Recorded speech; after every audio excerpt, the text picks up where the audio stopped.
आज आपण बघणार आहे प्रोटीनने भरलेला हा पोहा डोसा। यामध्ये बऱ्याच अशा व्हेजिटेबल्स मी वापरले आहे नाश्त्यासाठी किंवा मुलांच्या टिफिनासाठी किंवा संध्याकाळच्या तुम्ही नाश्त्यासाठी बनवू शकतात हा पोहा डोसा। चला मग बनवूया।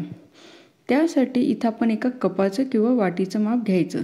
मी इथं एक वाटीचं माप घेतलं आहे, एक वाटी पोहे जे नॉर्मल आपल्या घरात पोहे असतं ते वापरू शकता, आणि इथं अर्धा वाटी रवा घेतला आहे। त्यानंतर इथं मी एक मिक्सरचं भांडं घेतलं आहे, त्यामध्ये हे पोहे आणि रवा टाकून आपल्याला छान असं मस्त असं दळून घेतलं आहे। मस्त हे पोहे पण दळून झाले। त्यामध्ये आता आपण टाकायचं आहे दही।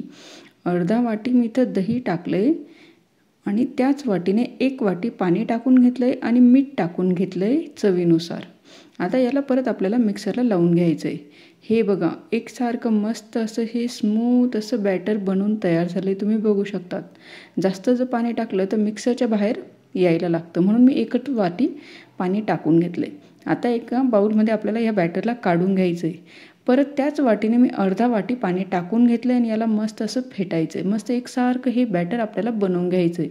हे बघा अशा पद्धतीने मी चमच्याने फिरवत जाते आणि हे बॅटर आपल्याला बनवायचं आहे। असं स्मूथ हे असं बॅटर बनवून तयार होतं। त्यानंतर यामध्ये मुलांना न आवडणाऱ्या, म्हणजे आपल्या प्रत्येक आईची इच्छा असते की चांगले व्हेजिटेबल्स मुलांनी खायला पाहिजे। तुमच्या घरात ज्या पण अवेलेबल असतील त्या तुम्ही वापरू शकतात। या इथं एक कांदा, टोमॅटो, पातीचा कांदा पण मी या इथं 1 कप एवढा कापून टाकून घेतला आहे, आणि भरपूर अशी कोथिंबीर वापरली मी यामध्ये। सगळ्या तुमच्या घरात ज्या पण असेल त्या तुम्ही भाज्या यामध्ये टाकू शकतात। मी मस्त अशा सगळ्या भाज्या टाकून घेतल्या आहे। सगळं हे आपल्याला मिक्स करायचं आहे।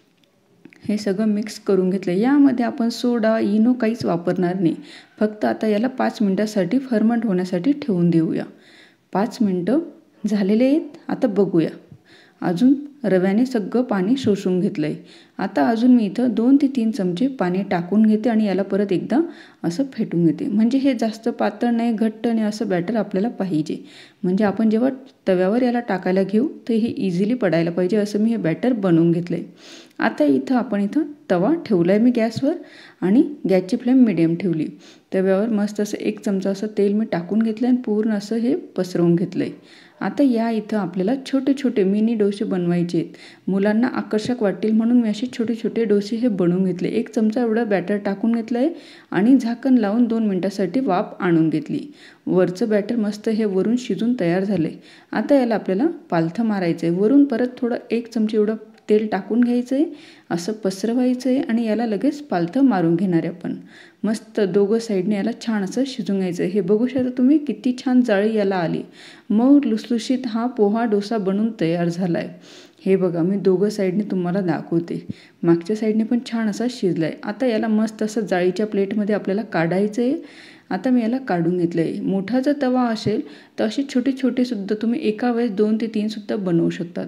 अशा पद्धतीने मी सगळे हे पोहा डोसा बनवून घेतला आहे। आता मी इथं प्लेटमध्ये लावण्यासाठी घेते। तुम्ही बघू शकतात किती छान मस्त मिनी पोहा डोसा, सगळे व्हेजिटेबल भरलेला प्रोटीनयुक्त असा हा पोहा डोसा बनून तयार झालेला आहे।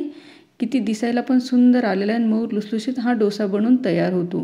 तो तुम्ही सॉससोबत, हिरव्या चटणीसोबत, नारळाच्या चटणीसोबत खाऊ शकता। इतका छान इन्स्टंट बनणारा हा पोहा डोसा बनून तयार झाला आहे। हे बघा मी तुम्हाला एक दाखवते किती छान मऊ लुसलुशीत हा डोसा बनून तयार झाला आहे। व्हिडिओ आवडला तर लाईक, शेअर, सबस्क्राईब जरूर करा।